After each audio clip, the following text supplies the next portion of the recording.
What's going on, knuckleheads? Welcome to the FightersRep podcast. I'm your host of FightersRep. This is going to be our UFC 250 Nunes versus Spencer preview, prediction. We've got a fantastic event coming up tomorrow, man. I think this is going to be a lot of fun. I think this one's going to be a lot of fun. And I'm excited about this fight. I'm excited about the main event. I'm excited about, the undercard. I think that Cody Garbrandt, Rafael Assunção fight is going to be lit. I think the Aljamain Sterling, Corey San Hagin fight is going to be really good too. I really like the Sean O'Malley, Eddie Weinland fight. I even think the Magny Martin fight is going to be an interesting fight. So, this is essentially our main card preview. Of course, there are going to be some, fun fights on the preliminary card. And on the early prelims, someone to look out for is our brother out of Team Oyama. We had Chris Cross, our broadcaster here, live on an interview the other day. He's a teammate of this guy, Alex Perez, 23-5. He's going to be on the card on the early prelims. You can watch that on ESPN. Of course, the main card's going to be on pay-per-view. And this is going down tomorrow at 7 p.m. at the UFC Apex, man. The UFC doing it big with the Apex, man. I really like, I really love the idea that they kind of have their own arena, that they're able to do all this stuff from the comfort of their own facility. Just a fantastic situation for them there. I think that's badass. But let's preview and do a prediction of the main card. Let's just go right into it because, I want you guys to maybe make some money if you're anywhere near a sports book or if you bet online. Your boy is pretty on point with his predictions, especially lately. So, let's take a look at that. And before I do that, I'm going to ask that you guys please hit the subscribe button, the bell notification icon next to it. Join Knucklehead Nation. We do this several times a week. We air free fights. We do predictions every Friday. We do a post-fight live forum. So join us immediately after the fight where we'll discuss the fight. We got our Keep It Clean podcast with Manny Robles every Monday at 7 p.m. Pacific. And you could also look forward to the free fights airing at least every Wednesday at 7. I'm also thinking about airing our free fights on Sundays as well. We'll figure that out, but definitely, subscribe and check us out. So, Eddie Weinland versus Sean O'Malley. I think this is going to be a pretty easy one. I think this is going to be a pretty easy one. You got a 35-year-old Eddie Weinland going up against a young, hungry, taller, with a bigger reach advantage, and just an absolutely dynamic Sugar Sean O'Malley. I think this is just going to be a showcase. Excuse me. This is just going to be a showcase for Sugar Sean O'Malley. And I will say, I liked Eddie Weinland, man. I thought he was always entertaining. At one point, he was moving up in the ranks and looked like he could have potentially been a contender.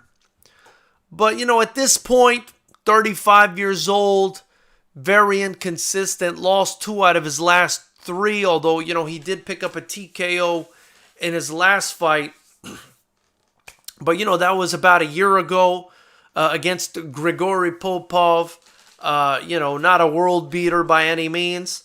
Weinland lost to Alejandro Perez before that and lost to John Dodson before that. And he's fought 3 times, basically, in the last 3 years. So not that active. And I just don't think he has the talent. Despite the 10-year age advantage, I don't think he has the talent to beat a guy like Sugar Sean O'Malley, a kid who's a rising star. I mean, Sugar Sean O'Malley, if he continues with what he's doing, I think you'll see Sugar Sean O'Malley as a major star in the UFC. That's what I'm seeing from him. I'm not feeling the rainbow hair. I'm not feeling that at all, especially with what went down with what's his name, the snitch, the rapper. I don't even remember his name anymore, man. Takashi, that's the guy. Yeah, so I'm not feeling the rainbow hair. I wouldn't want myself associated with a snitch in any way, shape, or form. But that being said, I think Sugar Sean O'Malley has the skills to pay the bills and easily takes this fight. Probably gets a finish. I would say he probably gets a finish in this fight. I think it'll be an easy win for Sean O'Malley, with all due respect to Eddie Weinland. Then we've got Neil Magny, Anthony Rocco Martin. This is a much closer fight. This is a pick'em fight. This is one of these 50-50 pick'em fights. Magny is not an easy guy to beat. And this Rocco Martin kid, I mean, he lost to Damian Maia, but he'd rattled off a bunch of wins before that loss. Damian Maia, always a tricky fight, trying to get you down to the ground and do his thing. And I think this is going to be a close fight. If you got to put a gun to my head, I would pick Neil Magny just because I feel like he's a safe choice. He's a conservative fighter. He's on his feet. He's long. He stays long. He knows how to use his height and his reach. So I like him there, but I do think it's a 50-50 fight. The Anthony Martin's a bit younger. He's got that on his side. Maybe the UFC sees some potential in him and is making this a sort of crossroads bout because, Neil Magny, as competitive as he is, you don't see him eventually ever fighting for a title. And I don't know if Martin will either, but this could be, the barometer to see if he's gonna kind of be a gatekeeper like Neil Magny, or if he's going to excel or fall short. And I think if he excels, I think if he beats Neil Magny, it means something. He's a dangerous guy. I do think Neil Magny is the current gatekeeper right now, or one of the gatekeepers for the welterweight division. But it's a close fight. I would pick Magny just because I like his consistency. I like how conservative he is. He fights smart. He fights safe. And I just don't know much about this Martin kid, and he hasn't fought the same caliber of opponents. So I'll leave it at that. We'll go on now to Aljamain Sterling versus Corey Sandhagen. And this is another one where you have a young, upcoming stud that's, trying to make a big splash in the UFC. Unfortunately for him, he's going to have to do it against a very, very tough Aljamain Sterling. Aljamain is more established than this Corey Sandhagen kid, but Corey Sandhagen has shown tremendous potential. He's 12-1. The thing is, does he have enough talent at 12-1 to beat a veteran in Aljamain Sterling at 18-3? This is going to be an interesting one again. This is also going to be a tight fight. I'll slightly give the edge to Corey Sandhagen on this one. I like what I'm hearing from him. I like the potential that I'm seeing in him, the talent. Not to say that Aljamain Sterling can't beat him, because he absolutely can.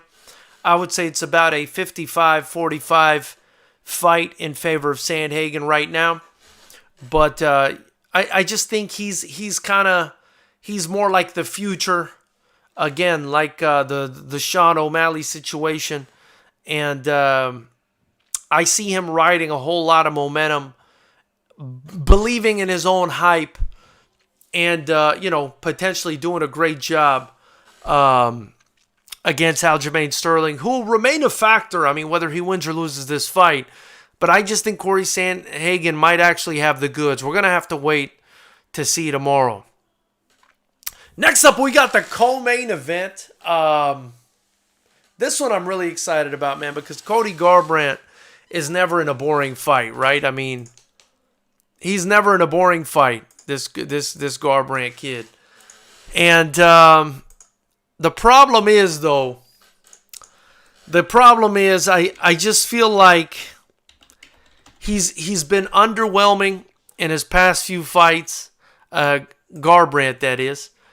And he's lost 3 fights in a row. Now, granted, 2 of those fights were to TJ Dillashaw.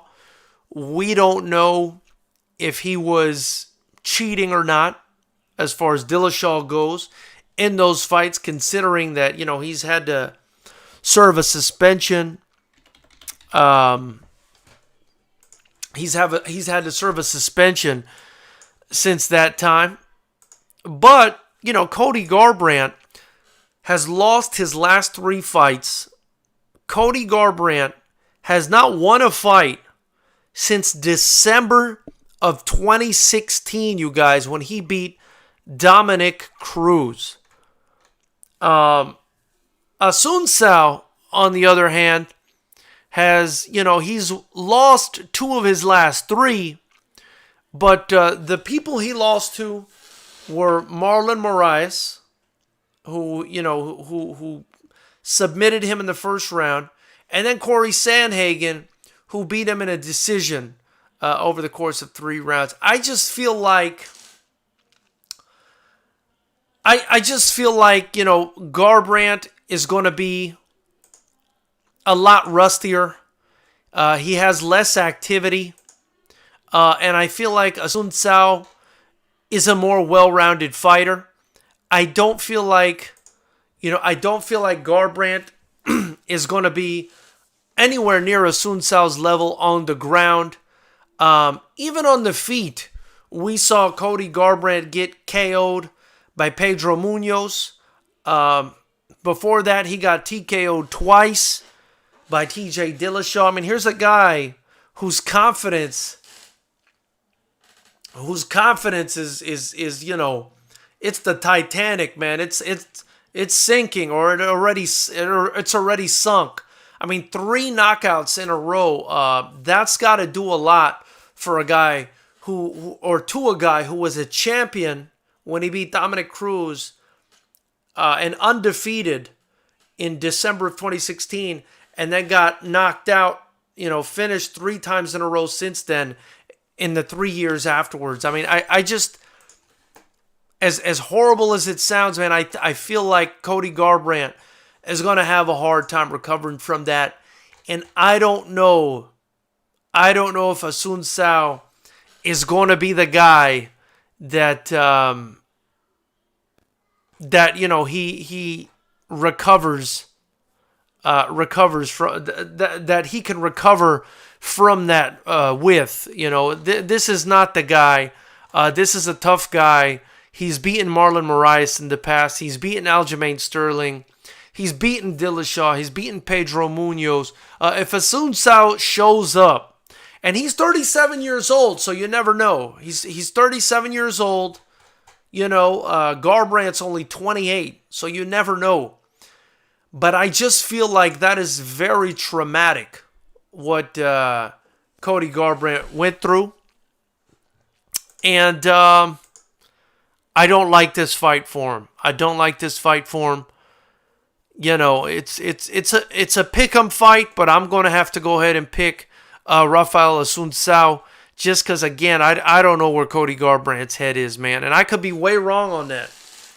And, you know, part of me wants Garbrandt to win just because he's the young guy. He's 28. Asuncao did his thing, you know, late 30s. You know, you want to see the new generation come up and get a crack. You know, you also want to see the old generation continue to succeed, but it's almost like he had all this promise, Garbrandt, and then kind of just lost 3 fights in a row, twice potentially to a guy who was cheating. So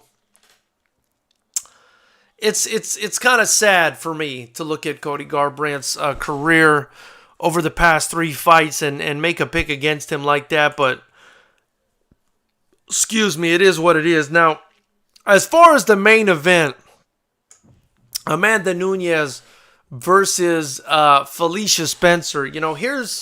Here's Felicia's problem. I mean, despite the fact that she's 2 inches shorter and has a 1-inch reach disadvantage, she's taking on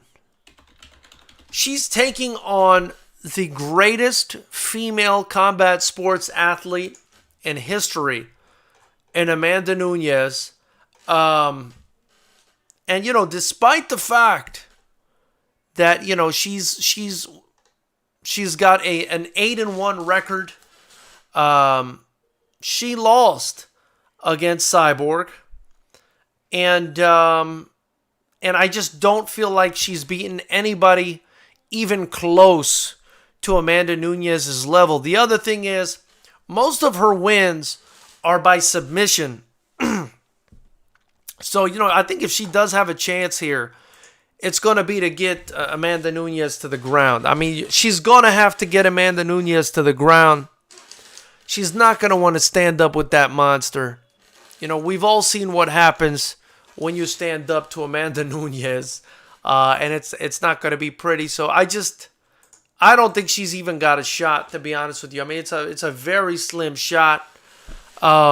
I think Amanda Nunes stops her. I think Amanda Nunes crushes her. And I mean, she does apparently have a chin. I mean, she went to a decision with Cyborg, but we saw what happened to Cyborg when she stepped in there against Amanda Nunes. I mean, all respect to Cyborg, but we saw what happened there. So that's pretty much all I got for you guys. I mean, I think it's cut and dry. Those are my picks. Let's go through them again real quick. Sean O'Malley over Eddie Weinland. Neil Magny over Anthony Rocco Martin. Corey San Hagin over Aljamain Sterling. Cody Garbrandt, or rather Rafael Assunção over Cody Garbrandt. And Amanda Nunes over Felicia Spencer. And Fight Life Nation says, I like Cody, O'Malley, Magny, Nunes, and San Hagin. We got the same picks, brother.